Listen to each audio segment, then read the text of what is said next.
80 lakh vote जिस राज्य में काट दिए जाएंगे, जिस राज्य में 5 लाख वोट डुप्लीकेट बनेंगे, तो आज पूरी एनडीए को और मोदी जी को जाके अज्ञानेश कुमार को बधाई देनी चाहिए, उनको मिठाई खिलाना चाहिए, उनका माल्यार्पण करना चाहिए कि अज्ञानेश कुमार जी, आपकी कृपा से हम लोग बिहार जीत गए। तो बिहार में एनडीए की बड़ी जीत पर आप सांसद संजय सिंह ने चुनाव आयुक्त ज्ञानेश कुमार पर बड़ा आरोप लगाया है। क्या कुछ कहा इस वीडियो में आपको हम बताएंगे। नमस्कार, 4 PM पर आप सभी का स्वागत है। दोस्तों, बिहार में एनडीए की बड़ी जीत ने सभी को चौंका दिया है। एनडीए 200 के पार पहुंच चुका है। कई सीटों के नतीजे भी आ चुके हैं। महागठबंधन की हालत खस्ता हो गई।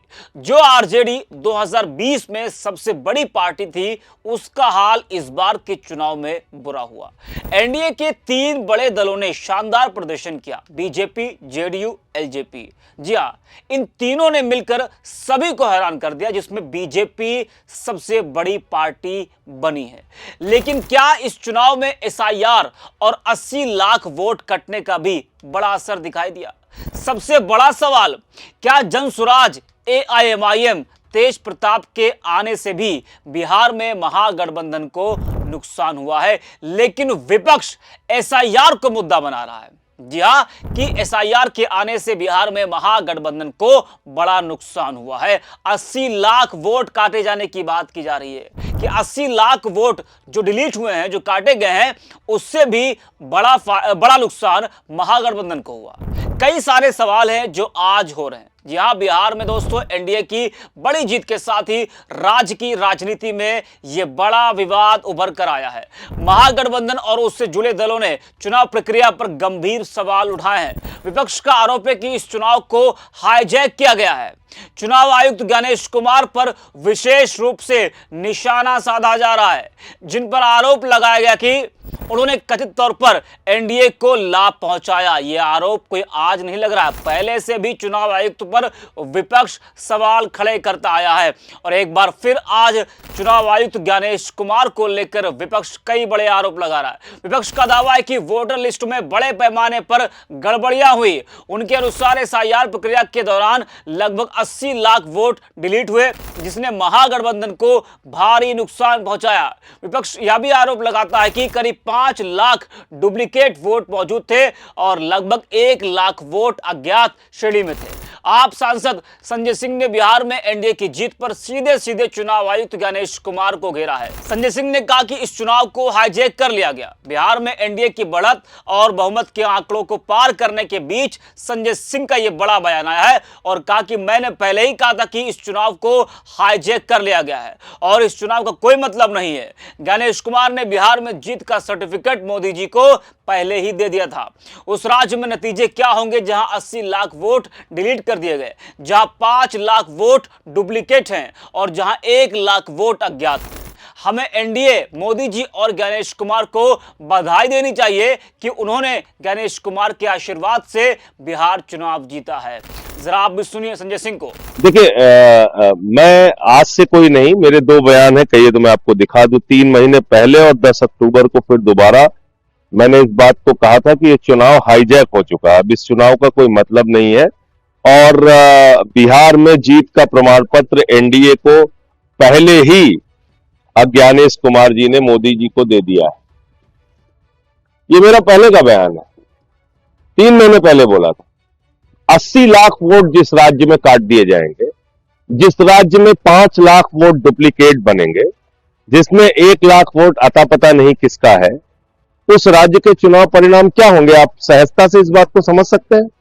तो आज पूरी एनडीए को और मोदी जी को जाके ज्ञानेश कुमार को बधाई देनी चाहिए, उनको मिठाई खिलाना चाहिए, उनका माल्यार्पण करना चाहिए कि ज्ञानेश कुमार जी, आपकी कृपा से हम लोग बिहार जीत गए। यही हुआ है। दिल्ली के अंदर 40,000 वोट केजरीवाल साहब की विधानसभा में चुनाव शुरू होने से पहले कट गए थे। दिल्ली के अंदर हमने मंत्रियों के घरों में जहां 3 वोट थे वहां 33 वोट पकड़ा, 25 वोट पकड़ा, 26 वोट, 15 वोट, 22 वोट, ऐसे वोट बनवाए गए थे। जब अलग अलग राज्यों के लोग जाके दूसरे राज्यों में वोट दे रहे हैं तो क्या चुनाव हो रहा है? क्या चुनाव है ये? तो इसलिए ये तो पहले से ही घोषित परिणाम था। आज उसका इंतजार कर रहे थे हम लोग कि 14 तारीख कब आएगी और कब ये सब चीजें हम लोग देखेंगे, लेकिन बोल मैंने पहले दिया था। इंडिया गठबंधन साहब हम आगे पार्टी मिलकर चुनाव लड़ते हैं, हमें तो क्या डर है? नहीं, देखिए, अब हम उस गठबंधन का हिस्सा नहीं है तो उस पे अब ये सारी बातें करने का कोई अर्थ नहीं है। हम 83 सीटों पे वहां चुनाव लड़े, उसके प्रचार के लिए भी गया और मैंने कहा भी था कि हम प्रचार के लिए जा रहे हैं, लेकिन अब ज्ञानेश कुमार ने जीत का प्रमाण पत्र मोदी जी को पहले ही दे दिया है। ये मेरा आज का बयान नहीं। हाँ, ये तो देखे गए थे वो नहीं, इस प्रकार के बयान का मैं समर्थन नहीं करता। क्या कहते हैं? देखिए, ऐसा है, देश सर्वोपरि है। हम जो लड़ेंगे वो लोकतांत्रिक तरीके से लड़ेंगे। हम यहाँ कोई देश को तोड़ने की गतिविधि पैदा करें देश के अंदर, तो वो चीज ठीक नहीं है। हाँ, ये है कि कहीं अगर चुनाव में गड़बड़ी हो रही है उस पर हम आवाज उठाएं, लड़ाई लड़े, वो तो ठीक बात है, लेकिन हम यहाँ इसको बांग्लादेश बना देंगे और नेपाल बना देंगे, इसलिए थोड़ी हम पैदा हुए हैं। देखिए, ये सारी बातें तो बिल्कुल जायज हैं कि एक तरफ प्रधानमंत्री जी और पूरी की पूरी बीजेपी दावा करती है कि उन्होंने आतंकवाद खत्म कर दिया, वो देश के ऊपर कोई भी आतंकवादी हमला वो युद्ध माना जाएगा। ये सारे बयान तो मोदी जी के हैं। तो अब तो उन्होंने जाके लाल किला, जो देश का गौरव है, वहां पे ब्लास्ट कर दिया। जैसे मोहम्मद का नाम आ रहा है, जो पाकिस्तान का आतंकवादी संगठन है। तो अब उस पर क्या करेंगे? प्रधानमंत्री ने तो अब तक कुछ बोला नहीं है।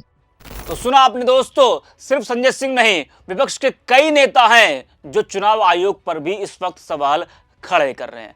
आपको हमने बताया उदित राज ने क्या कुछ कहा। अखिलेश यादव का एसआईआर को लेकर बड़ा ट्वीट सामने आया। उदित राज ने कहा कि एसआईआर आगे बढ़ रहा है। तो पूरा जो विपक्ष है वो एनडीए की जीत के बाद चुनाव आयोग पर भी सवाल खड़े कर रहा है। संजय सिंह को तो आपने सुना ही।